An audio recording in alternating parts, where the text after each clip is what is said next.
Hindi mo ba papa-approve kay Rosel yung mga yan? Hindi na kailangan.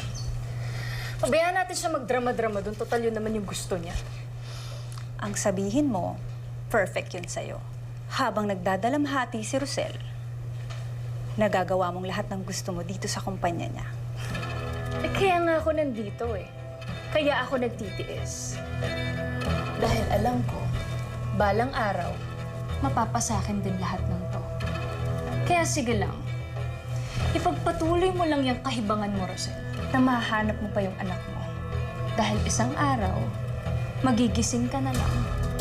Hindi na lang anak mo yung nawawala sa'yo. Pati na rin tong buong kabuhay.